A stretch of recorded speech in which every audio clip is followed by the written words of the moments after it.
Hey, this is Matt once again. Welcome back to another video, and this is a paid request for Arthur. Thank you so much for that. For those interested in requesting any type of videos, whether it be a topic, reaction, commentary, review, re-review, video game playthrough, whatever the case may be, feel free to send it either directly to my PayPal or join my Patreon. Both links are down below in the info box. I also have a Cash App because people have asked about that, and I will get to it as soon as I can. And for those who sent them, thank you. I really appreciate it. It definitely helps the channel. Thank you so much. And Creep 2 is the movie. It's the movie for today, and I have seen the first Creep film. It's a film from 2014. Wanted to get the year right. And it was a film that, at the end of the day, I wasn't big on, but I would say that the one shining part of that movie was the guy who played the villain, Mark Duplass, who does come back in this because he does give a good performance. Just okay. Long story short, the plot of the first film was this videographer answered this ad where, hey, come to my place, I'll pay you $1,000 and we'll film some stuff. Filming services. The guy gets there, the 8,000 red flags he ignores. But the guy, played by Mark Duplass, he's kind of like, hey, let me have a hug, and he tries to steer our lead character, and he's being playful, and he says, well, I actually want to film because I'm dying of this tumor, and I won't be there for the birth of my baby, and I want to film stuff for that kid. Of course, you find out pretty quickly that things are a bit not on the up and up. And you tell by the way he talks, like, oh, you have a kind face, and like these very like weird wolf mask, and tells his weird story about his wife and why he has that mask, and like all this other stuff. Now again, the spoiler alert, you find out that Mark Duplass is a killer, a serial killer who puts out ads for videographers to come. He messes with them, he plays with them, tries to steer them. It's like he likes them, but at the same time, he will ultimately kill them. And ultimately does, because our lead character was a complete utter moron, and that was my problem with the first movie, because the lead guy was so stupid and imbecilic and gullible. And they kind of made fun of that in this as well. And even at the end of that film, they kind of make fun of it, where he says, meet me in public. Meet me at the park. No, meet me at the park. So, there's a spoiler for the ending of the first one. The guy goes there, sits on a bench, look at the lake, la-di-da-di-da. Even though he's seen how weird this guy has been, how he's been stalking him, how he's been sending him stuff to his home, because the lead guy went back home, he's been messed with, and he just goes to the park and just looks at the lake, and like, so lo and behold, the guy comes with an axe, hits him. Even the bad guy's like, why didn't you look behind you? That was so strange. Probably saying how much of a dumbass the lead guy was, so he's right. But it's like, it's hard for me to root for. It's hard for me It's hard for me to be sympathetic. It's like this lead guy is too gullible. Even in this film, they make fun of the fact of, I tried to give clues to people. I mean, literally, there's this one guy I had. He came up. I put an axe right there by the tree, and he just ignored it. Which is what happens in this movie. So other than the bad guy's performance, I was not a fan of Creep. And it is a found footage film. Just like this is a found footage film. Now, I guess it was originally meant to be a trilogy with different people as the bad guys. But because people enjoyed Mark Duplass's performance so much, it became a direct sequel to that. And he still does a good job. that quirky, kind of low-key, like trying to be friendly, trying to be funny, but at the same time, you know something's off with the guy. And I would say Creep 2, I liked a bit more than the first, because what it becomes is this very weird, off-kilter love story. And I thought that the main character, she has thought process that is still alien to me, just like the guy in the first movie, but at least she felt like a more interesting character. She was a better actor, and at least it was a bit more interesting.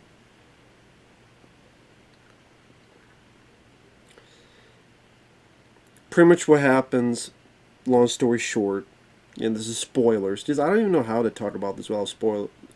It is a found footage film. I mean, the general gist without spoiling is someone else answers an ad that this guy wants a videographer, only she's doing it because she has this YouTube channel called Encounters that she always goes and answers people's personal ads.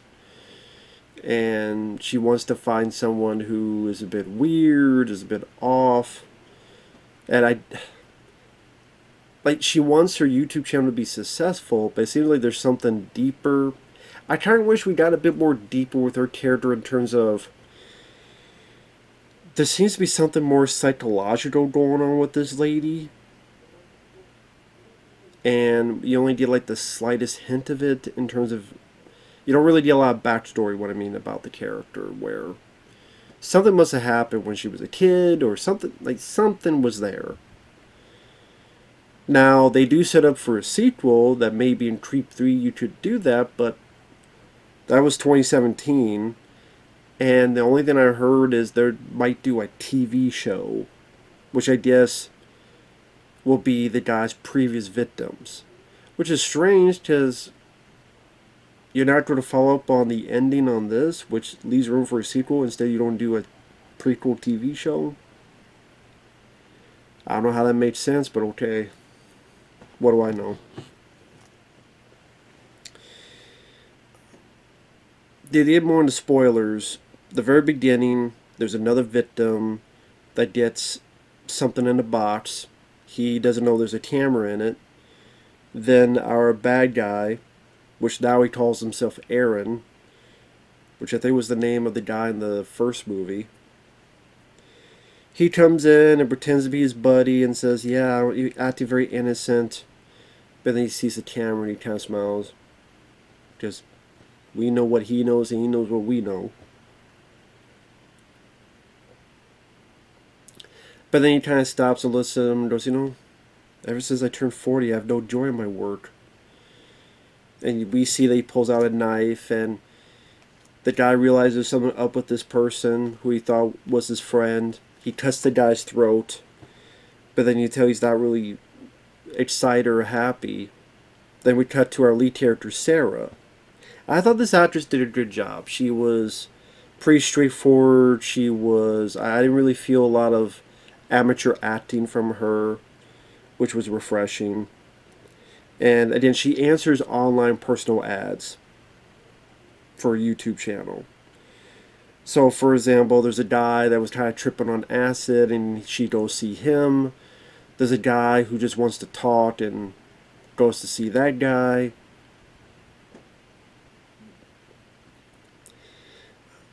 They try to do a bit of her, like, what her drive is. Whether she wants to help someone, or whether she wants to connect, or whether she wants to find something that will really break out her channel. Whatever her goal is. I mean, it feels like there's something more to it. I kind of wish we delved a bit more into what that could have been. I don't know, just something with the way she talks, the way she behaves. There's something else to this person where she's not in her right mind either. And it's kind of like two crazy people fighting each other. Granted, Sarah's not a murderer, but they're still, to me, you're both crazy for different reasons. was why it makes kind of their relationship a bit interesting.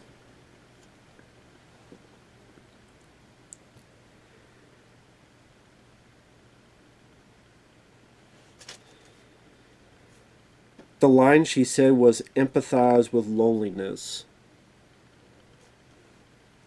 That's kind of the line that struck out to me that she mentions. So she answers the ad, goes to see this guy, and this guy changes up by right off the bat going, listen, I gotta admit, I killed 39 people. I'm in a spiral. I lost what made me great. And you know what? I figure before I'm dead, I want to make this film chronicling what I do as a killer. And she accepts. Then immediately she goes to a bathroom and is like, listen, I don't believe this guy's a killer, but there's something up with this guy. I'm like, why don't you believe he's a killer? Like, the way she says it is, I'm 99% certain he's not a killer. I'm like, where did that percentage come from? But she's like, I'm not a total dumbass. I'm like, are you sure? But she does have a knife and she puts it. I'm like, that's a knife that looks like this big. It looks like a box cutter. I don't think that's going to do... Is that going to do enough good? It's not a box cutter, but it looked like one. Like the size of one. But it's like a little knife. I'm like, okay, if it was a gun, maybe that'd be a bit different. But I don't know, man. I'm sitting there going, why do you... 99% you don't believe he's a killer? Why? Like... But she sees this as like her opportunity to have something happen. And again, part of me is like, okay, the way she behaves throughout, she doesn't really act like a victim. She's a very strong female character, which again, I repeat that in reviews because people out in the media thinks that only happened the last 5 years. No, this was 2017 and still another strong female character. But again, some of her thinking, that's what I mean. It seems like we're dealing with a person that's not working on full cylinders. Same with Mark Duplass's character. That's why I wish we could have known a bit more of the... There's something that led this person on this road more so than what she says. It's gotta be. Maybe I'm giving too much credit. But I did like the actress. I thought she did a rather good job. She even mentions this: every red flag has been raised. And I know I've gotten every red flag, but I have to do this. But she's centered on getting her goal. Centered on provoking them and getting the material that she needs.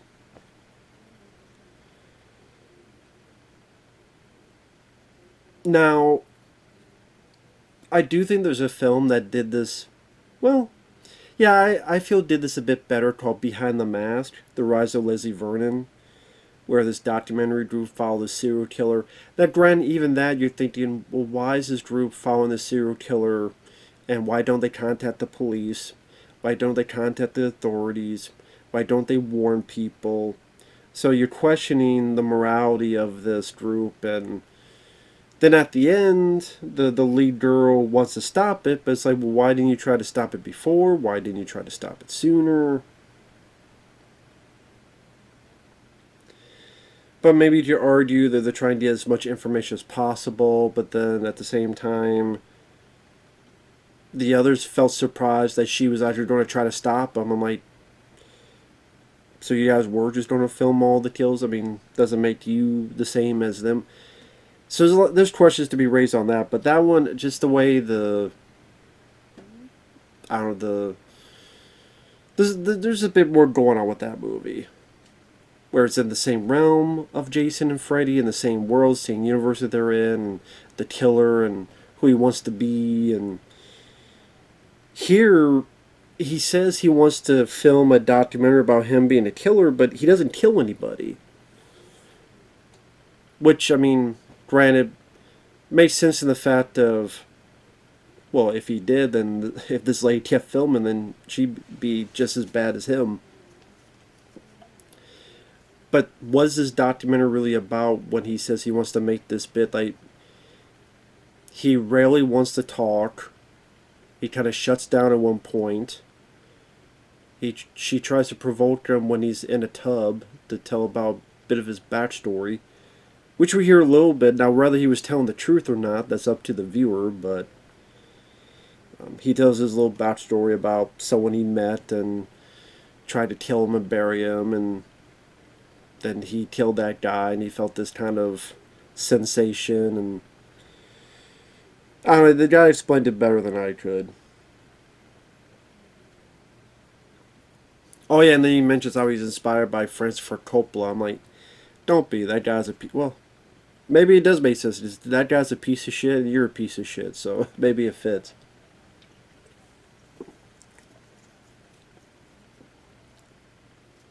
But yeah, I think both these people are crazy.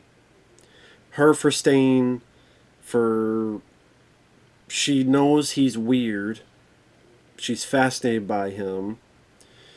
There's even a bit where he's like, listen, I know that like a locker room people like whip towels at each other, and but we're man and woman. So he gets himself naked as some kind of trust ritual, and then she does, although we don't see much of her. Which is interesting because he doesn't really focus on her body, he zooms in on her face. So it makes you think, like this guy kind of respects this woman because she's never stared. He even tries to stare her and she's very nonchalant. And he's kind of surprised by that. He tries to stare at one point in the shower and she stares him. Which I actually thought was a nice twist on things.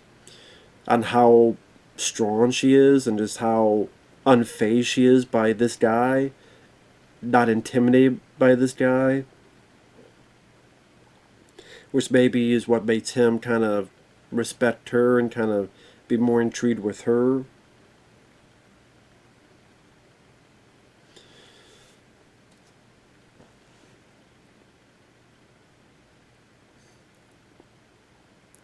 Even just to a point where, and in spoilers, he's ready to die and gives her the axe. Is okay, cut my head off. She's like, well, I can't do it. Then he tries to hang himself, and she saves him. Because again, she doesn't think he's a killer. She thinks he's disturbed. But at the same time, it was a bit hard for you to rationalize that because he shows a video, the ending of the first film, the bit I told with the lake. And she's like, oh, that wasn't you. I'm like, that was someone. You think this was from a, well, I was like, you think this is from a movie? Yeah, the first film was a movie, and you're watching it. So again, I wish I could have known a bit more of the backstory of this lead girl and just the whole YouTube channel thing, empathize with loneliness, looking for weirdos. But it's like a little bit more of the show. She's obviously psychologically damaged in some way as well.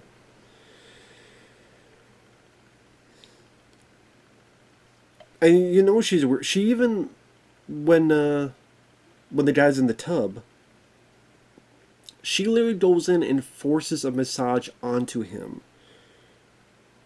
She's like, close your eyes. No, do it. She's like being forceful and dominant. I'm like, Jesus. I mean, this is interesting. It's not what I would have thought.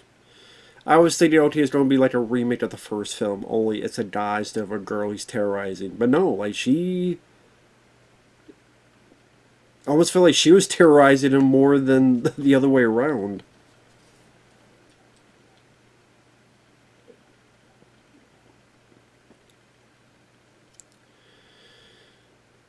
So after, the hanging and she saves him, she's pissed off, she's going to leave, and he lies and says, oh, listen, I'm sorry, okay, you're right, I'm not a killer. I lied. I'm a liar and this and that, and we know he's lying, but, she thinks this is the truth of it.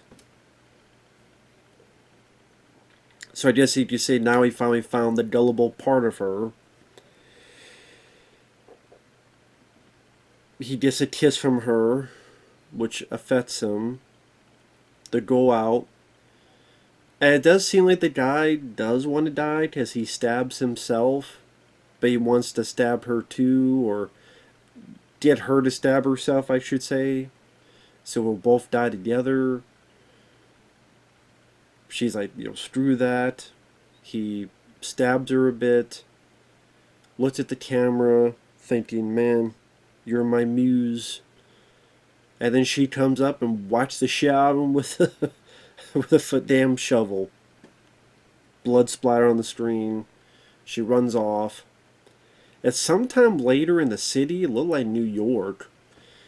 And she's like on a subway. She hears this whistle, or at least we hear this whistle that the guy does.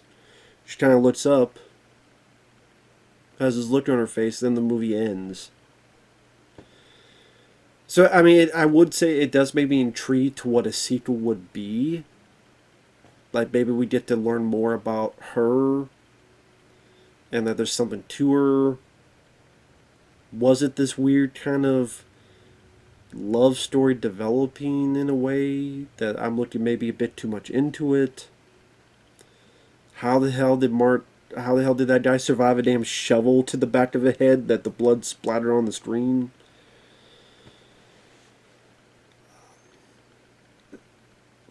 But anyway, I guess we won't know that because if they do something, it's going to be a prequel TV show. Probably of those 39, or I guess the other 38 people. But won't that be kind of repetitive? It'd be repetitive. You know how it's going to end. You know how it's going to begin. So you don't see the same thing over and over again. I don't know. He even says, I don't. Whatever. So as a movie, I did like the two lead performances. I thought they worked well together. Some people may feel like it has less tension, suspense, because in the first one, it's supposed to be the realization that he's a killer. I mean, I found that predictable, but some people liked it enough for that. I think the first film would have been more interesting if you found out he wasn't a killer, but he was a creepy guy, thus being a creep, but he wasn't a killer. And that sort of thin line between paranoia and truth. And I don't know, there's just some. I just wish the first film was a bit more unique for me in terms of where the plot went. That's just me, though. But yeah, as for this, like I said, the plot was a little bit more unique to me because of the kind of weird relationship these two were developing, and the fact that the lead girl was so unfazed, and not in like a boring wooden performance way, but like, okay, she's not a damsel in distress. She didn't feel weak or anything. I'm like, you're both crazy for different reasons, and I kind of want to learn more about this lady Sarah. I want to learn more about her. By the way, that's just me. But with that said, I mean, also the ending, at least it's not a typical found footage ending where everybody dies. It leaves a bit of a sequel bait, to be fair, which I'm intrigued by. It ends more interesting to me than the first film did. The first film, I was just infuriated by how stupid the lead guy was. But you fucking moron. Here, at least, she did get the better of him and snapped his head with the damn shovel. Again, how he's alive, it is what, kids, it's a movie, but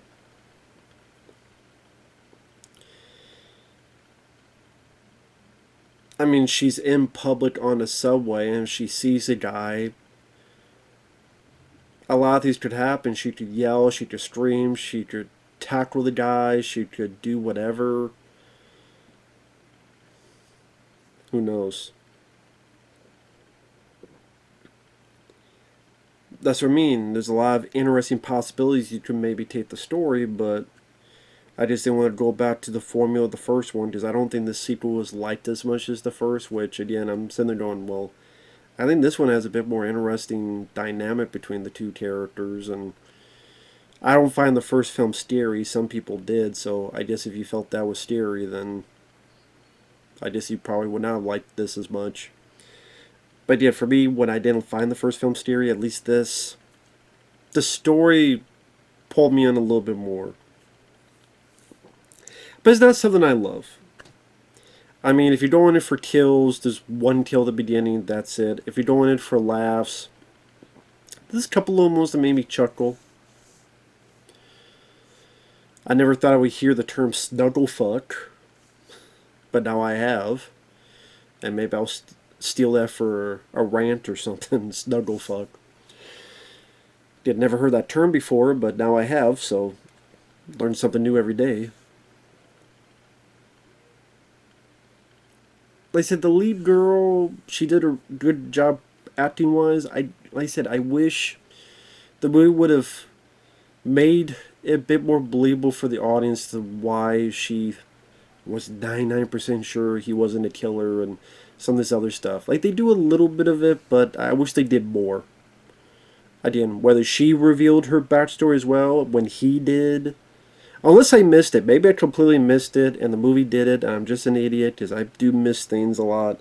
And if so, I apologize. But if not, then that would have been nice to see. I honestly would have preferred a more concrete ending. Like, she kills the guy, hits him with the shovel a few more times. She edited the film, and I don't know. This was her. She finally got the material she wanted. Only she got more than she thought, and she edited this film and all this other stuff. And maybe at the beginning, like, she found footage and put that in, or I don't know. Take that for what you will. With that said, thanks for watching. Take care, and we'll see you guys later. Bye-bye for now.